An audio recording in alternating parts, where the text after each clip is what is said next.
एकनाथ शिंदे को दलबदल कानून से बचते हुए उद्धव सरकार गिराने के लिए शिवसेना के 37 विधायक चाहिए, फिर भी वो रुक नहीं रहे। वो बागियों के डेरे में लगातार शिवसेना विधायकों को जोड़ते जा रहे हैं। गुवाहाटी के 5 सितारा होटल के बाहर शिंदे ने 46 विधायक साथ होने का दावा किया। दैनिक भास्कर के सूत्र बता रहे हैं कि बागियों की तादाद 50 तक पहुंच सकती है। बस यही एक सवाल कौंध रहा है, आखिर शिंदे चाहते क्या है? वो लगातार जरूरत से ज्यादा शिवसेना के बागी विधायकों को क्यों जुटा रहे हैं? उधर बीजेपी ने अब तक विधानसभा सत्र बुलाने की मांग क्यों नहीं की है? उद्धव से खुली बगावत के बावजूद शिंदे लगातार क्यों कह रहे हैं कि वो बाला साहेब के सच्चे शिवसैनिक हैं और उन्होंने शिवसेना नहीं छोड़ी है? इन सभी सवालों का एक ही जवाब है, एकनाथ शिंदे का मिशन सिर्फ उद्धव ठाकरे की कुर्सी छीनना नहीं, बल्कि शिवसेना भी छीनना है। लेकिन कैसे? आगे बढ़ने से पहले हमें यह समझना होगा कि कानूनी तौर पर राजनीतिक पार्टियों में बंटवारा 2 हालात में होता है। पहला, जब संसद या विधानसभा सत्र में हो, यानी उनकी बैठक चल रही हो। दूसरा, जब संसद या विधानसभा सत्र में न हो। पहली परिस्थिति में, यानी जब संसद या विधानसभा सत्र में होती है, तो किसी भी पार्टी के विधायकों के बीच होने वाले बंटवारे को पार्टी में बंटवारा माना जाता है।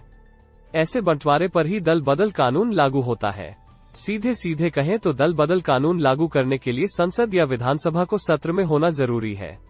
ऐसे हालात में गेंद विधानसभा के स्पीकर के हाथों में चली जाती है।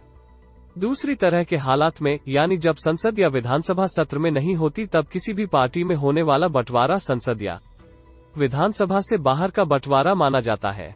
ऐसे में अगर पार्टी के चुनाव चिन्ह पर कोई खेमा दावा करता है, यानी जब यह तय होना होता है कि कौन सा खेमा असली पार्टी है, तब इन पर सिंबल्स ऑर्डर 1968 लागू होता है। सिंबल्स ऑर्डर 1968 के तहत सिर्फ चुनाव आयोग फैसला करता है। सीधे शब्दों में कहें तो संसद या विधानसभा के सत्र में होने पर पार्टियों में होने वाले बंटवारे की गेंद चुनाव आयोग के पास चली जाती है। विधानसभा से बाहर राजनीतिक पार्टियों में बंटवारे के सवाल को चुनाव आयोग सिंबल्स ऑर्डर 1968 के तहत तय करता है। इसके लिए आयोग सभी पक्षों को सुनकर फैसला करता है। आयोग सिंबल को फ्रीज भी कर सकता है, यानी कोई भी खेमा पार्टी सिंबल का इस्तेमाल नहीं कर पाता है। साफ है कि एकनाथ शिंदे और बीजेपी महाराष्ट्र में दूसरी तरह के हालात बनाना चाहते हैं। इससे शिंदे दलबदल कानून को बाईपास करके चुनाव आयोग के सामने पूरी शिवसेना पर दावा ठोक सके।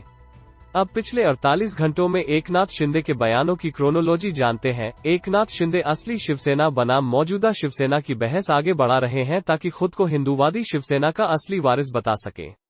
इससे पहले बीजेपी नेता फडणवीस भी अपने बयानों से असली बनाम उद्धव की शिवसेना में अंतर को बढ़ावा देते रहे हैं। अब जो तस्वीर दिख रही है, उसमें साफ है कि शिंदे का निशाना सिर्फ उद्धव की कुर्सी नहीं, शिवसेना हथियाना है।